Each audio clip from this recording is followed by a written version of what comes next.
इस संबंध में एक विचार और है। आपका ध्यान लगाते समय मन में केवल आप रहें और संसार का कोई विचार बाधा ना डाले। इसका कोई तरीका तो होगा? हाँ, एक आसान तरीका तो है, परंतु वो कोई विधि नहीं है, बल्कि एक गुर है, एक योगिक कला है, जिससे ध्यान लगाने में बड़ी सहायता होती है। वो आसान तरीका, वो योगिक कला क्या है मधुसूदन? सुनो अर्जुन, संसार के झमेलों से बचने के लिए मनुष्य एकांत में बैठकर मन को प्रभु के ध्यान में लगाए, क्योंकि एकांत में मनुष्य अपने भीतर झांक सकता है। परंतु ध्यान लगाने के लिए अपने अंतर में झांकने की क्या आवश्यकता है? हे अर्जुन, तुम भूल रहे हो कि परमात्मा का अंश अर्थात आत्मा मनुष्य के भीतर ही वास करती है।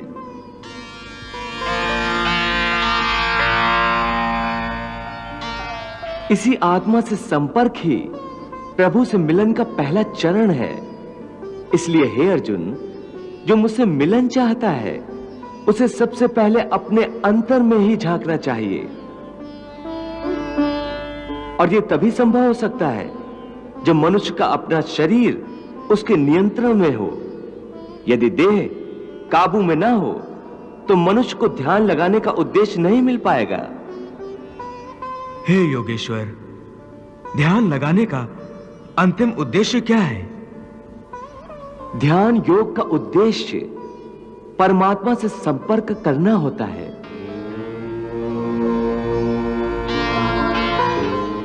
परंतु इसके प्रथम चरण में मनुष्य को आत्मशुद्धि प्राप्त होती है, स्वच्छता मिलती है और ध्यान लगाने वाले का अंतर निर्मल हो जाता है। हे अर्जुन, जब तक मनुष्य अपने अंतर की शुद्धि नहीं कर लेता, परमात्मा से ना तो संपर्क कर सकता है और ना ही आत्मा परमात्मा में लीन हो सकती है। और यह भी समझ लो कि जब ध्यान लगाने का पहला उद्देश्य, क्योंकि अंतर शुद्धि है, इसलिए वो स्थान भी पवित्र होना चाहिए जहां ध्यान लगाया जाता है।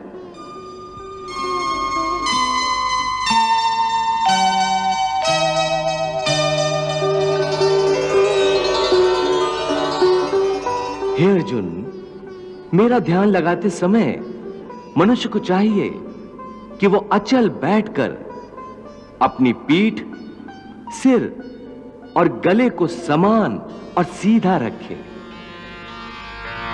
और अपनी दृष्टि को अपनी नाक के अगले भाग पर इस तरह जमाए कि दूसरी सारी दिशाएं आंखों से ओझल हो जाएं।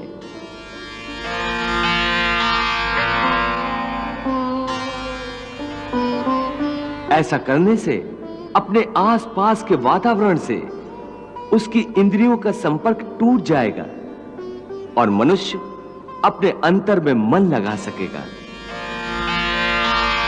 हे पार्थ, समम काय शिरोग्रीवम धार्यन् न चलन स्थिरा संप्रेक्ष्य नासिकाग्रम स्वम दिशश्चान अवलोकयन्।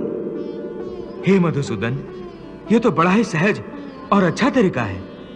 इस ढंग से तो कोई भी मनुष्य आसानी से ध्यान लगा सकेगा। यह ठीक है अर्जुन, परंतु वो मनुष्य मुझ में ध्यान नहीं लगा सकेगा जिसके जीवन में संतुलन ना हो। ध्यान लगाने में सफलता के लिए मनुष्य को संतुलन का पालन करने वाला होना चाहिए। मेरे भक्त को चाहिए कि वो ना इतना खाए कि यूं लगे जैसे वो केवल खाने के लिए जीता है,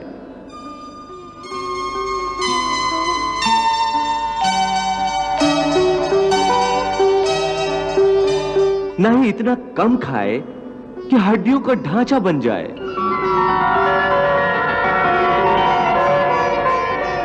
न इतना सोए कि दिन को भी रात समझे, न इतना कम सोए कि रात को भी रात न समझे।